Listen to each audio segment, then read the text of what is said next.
आज का पहला प्रश्न है कि निम्नलिखित में से कौन सी भू आकृतियां का निर्माण रूपांतरित प्लेट सीमाओं पर होता है? भ्रंश, महासागरीय गर्त, ज्वालामुखी। तो कूट के आधार पर चुनना है, केवल एक और दो, केवल दो और तीन, केवल एक या फिर केवल दो। तो इसका सही जो आंसर है वो आपका है सी ऑप्शन, केवल एक। केवल एक में कौन सा सही है कि रूपांतरित सीमाएं जो हैं, जो प्लेट होती हैं, रूपांतरित सीमाओं पर ना तो भू परपटी निर्मित होती है और ना तो भू परपटी निर्मित होती है और ना ही नष्ट होती है, क्योंकि ये प्लेटें क्षैतिज रूप में एक दूसरे के सहारे जो हैं वो खिसकती रहती हैं।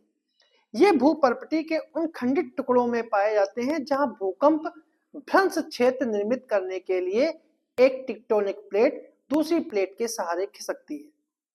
सैन एंड्रियास फाल्ट एक रूपांतरित सीमा है जो सैन फ्रांसिस्को से होती हुई कैलिफोर्निया और मैक्सिको सीमा के सहारे लगभग 750 मील तक विस्तृत है और यह कैलिफोर्निया के यूरेका के पास समुद्र में प्रवेश करने से पहले तटीय रेखा के सहारे विस्तृत है।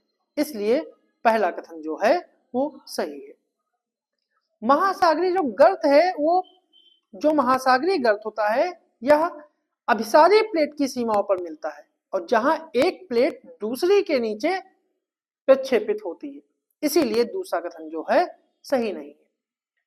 तीसरा कथन इसलिए सही नहीं है कि ज्वालामुखी उत्पन्न होने वाले तीन प्रमुख स्थान हैं, जिसमें हॉटस्पॉट, अपसारी प्लेट सीमाएं और अभिसारी प्लेट सीमाएं होती हैं, इसीलिए तीसरा कथन जो है गलत है। तो सही आंसर जो है वो सी ऑप्शन है, केवल एक है भ्रंश की भू आकृतियों के निर्माण में रूपांतरित प्लेट की सीमाओं पर भ्रंश का निर्माण होता है, ना कि। अगला प्रश्न है, भू आकृतियों के संदर्भ में निम्नलिखित कथनों पर विचार करें कि उपयुक्त भू आकृतियों में से कौन सी बहिर्वेधी ज्वालामुखी भू आकृतियां हैं। ऑप्शन है सिंडर, मिश्रित शंकु, फाइकोलिथ, क्रेटर या फिर सिल। कूट के आधार पर चयनित करना है, 1 4 5, 2 3 4, 1 2 4 या फिर 2 3 3 5। जो इसका सही जो आंसर है वो आपका है सी ऑप्शन, 1 2 4, 1 2 और 4। तीसरा और पांचवा जो है इससे संबंधित नहीं है। ज्वालामुखी भू आकृतियों को क्रमशः भू परपटी, ठीक है, और भू परपटी के भीतर और भू परपटी के ऊपर और भू परपटी के भीतर मैग्मा के ठंडे होने पर अंतर्वेधी और भू बाह्यवेधी भू आकृतियों का निर्माण होता है। बहिर्वेधी भू आकृतियों में सिंडर या राख शंकु, मिश्रित शंकु, शील ज्वालामुखी और क्रेटर का निर्माण होता है, जबकि अंतर्वेधी में बैथोलिथ, लैकोलिथ, फाइकोलिथ, सिल और डाइक का निर्माण होता है। अगर हम सिंडर की बात करें तो सिंडर जो है निकास नालिका के चारों ओर आबद्ध पदार्थों के जमाव के कारण निर्माण होता है और यह एक खड़ी ढलान वाली गोलाकार या अंडाकार पहाड़ी होती है, जिसका निर्माण जो है अत्यधिक श्यान लावा के कारण होता है, जो थोड़ी दूरी पर तक बहने के बाद जम जाता है। अगर हम मिश्रित शंकु की बात करें तो यह लावा और खंडित सामग्री निकास नालिका के आसपास जमा हो जाती है, जिससे परतों का निर्माण होता है और यहाँ लावा सीमेंटिंग पदार्थ के रूप में कार्य करता है। अगर हम क्रेटर की बात करें तो यह उल्टे शंकु के आकार की निकास नालिका होती है, जिसके माध्यम से मैग्मा बाहर निकलता है। जब वर्षा जल या पिघला हुआ बर्फ का जल क्रेटर में जमा हो जाता है तो उसे क्रेटर झील कहते हैं। फाइकोलिथ और सिल जो है वो अंतर्वेधी भू आकृतियां हैं। फाइकोलिथ का निर्माण तब होता है जब मैग्मा उथले बेसिन में तस्तरी के आकार से जमता है और सिल का निर्माण जो है वो अवसादी चट्टानों के तल के समांतर एक परत के रूप में होता है, इसलिए इसका जो है सी ऑप्शन जो है सही है। अगला प्रश्न है, आग्नेय चट्टानों के संदर्भ में निम्नलिखित कथनों में से कौन सा कथन जो है वो सही है? पहला है, इसका निर्माण पृथ्वी की सतह के साथ साथ गहराई में भी हो सकता है। ये जीवाश्म रहित होती हैं। क्वार्टजाइट और आग्नेय चट्टाने, क्वार्टजाइट और ग्रेनाइट आग्नेय चट्टाने हैं। तो इनमें कौन से कूट के आधार पर सही आंसर है? केवल 1 और 2, केवल 2 और 3, केवल 1 या फिर 1 2 3। तो जो इसका सही जो आंसर है वो आपका है ए ऑप्शन, 1 और 2। ठीक है, तो इसका सही जो आंसर है वो आपका है ए ऑप्शन, 1 और 2। चट्टानों के प्रकारों को उनकी निर्माण विधि के आधार पर 3 समूहों में बांटा गया है।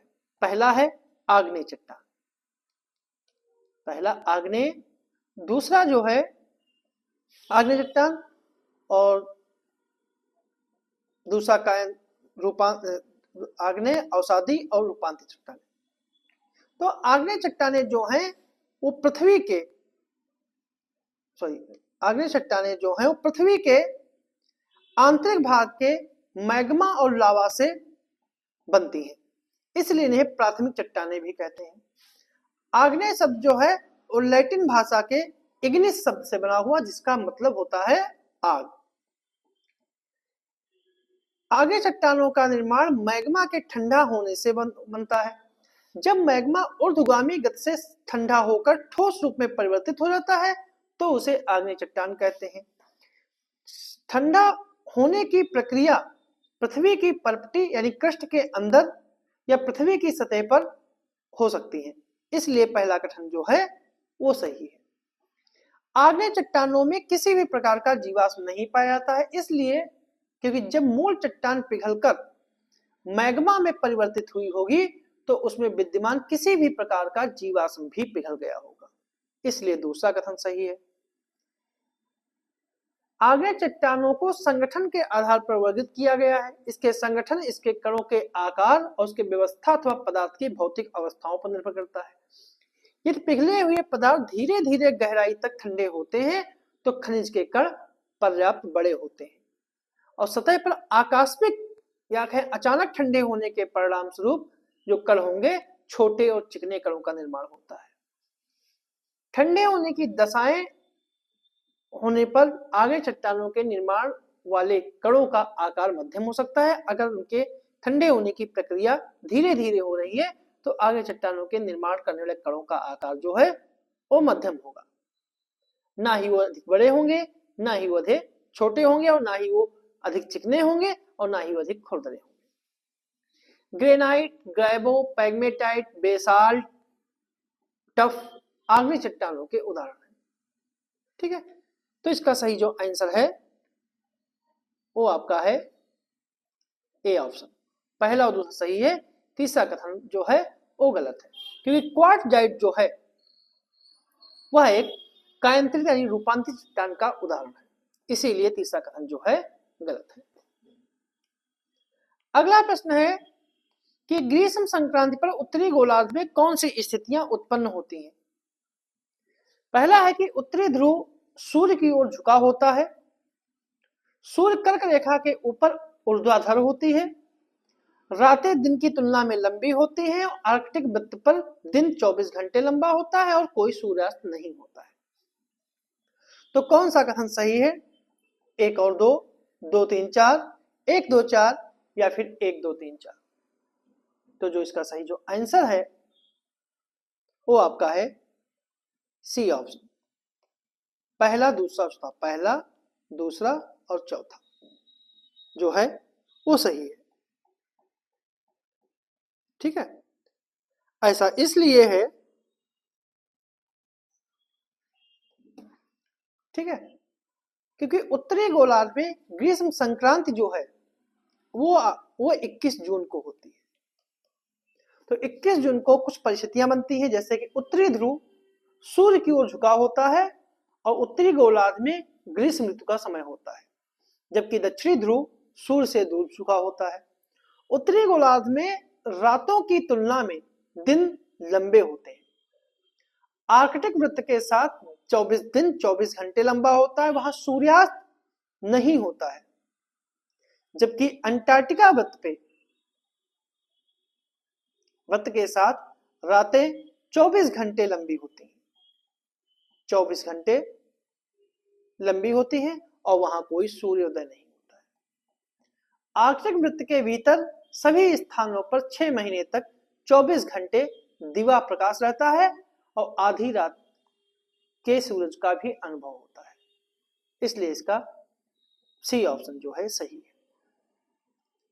अगला प्रश्न है, निम्नलिखित युग्मों पर विचार कीजिए, प्रकार और उनका अर्थ। कि उल्काव, उल्का या उल्कापिंड। तो उल्काव एक टूटा हुआ तारा जो पृथ्वी के वायुमंडल में प्रवेश करता है और भस्म होता है।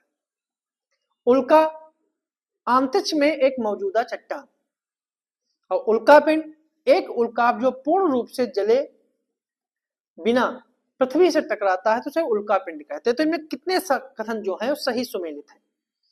केवल एक, केवल दो, तीनों या इनमें से कोई नहीं।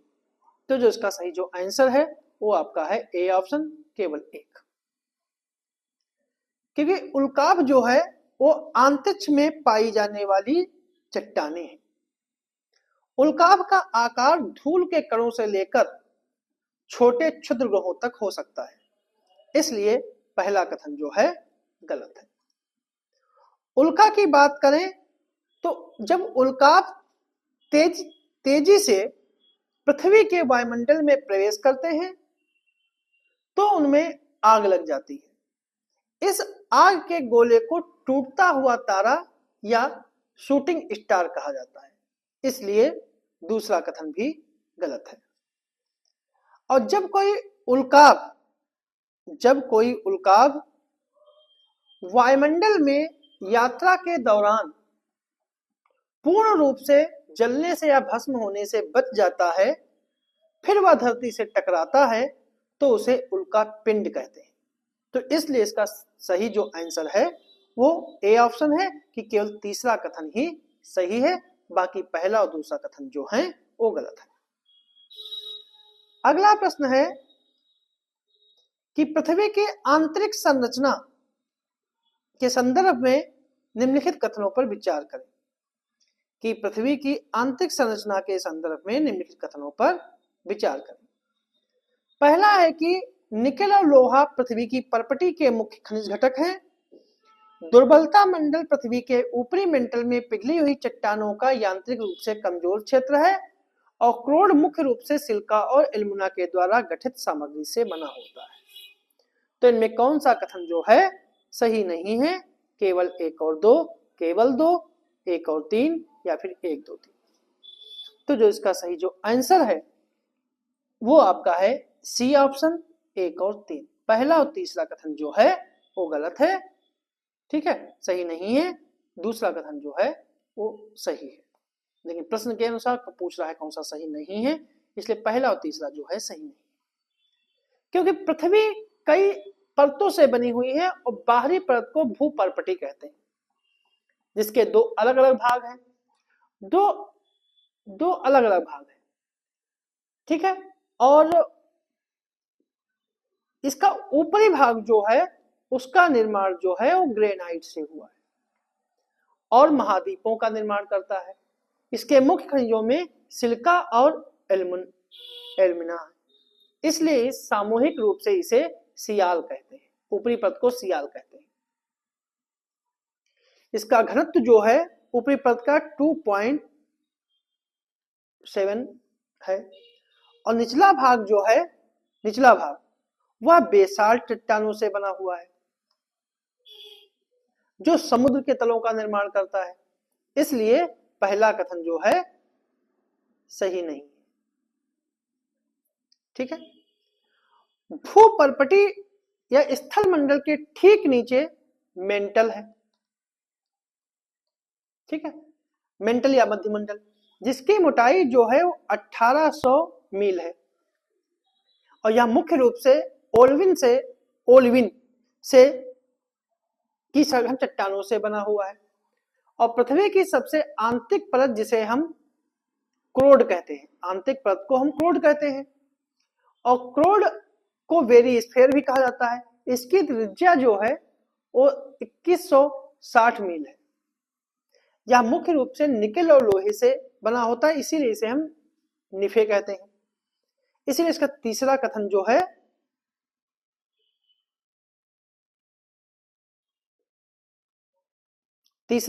है सही नहीं है।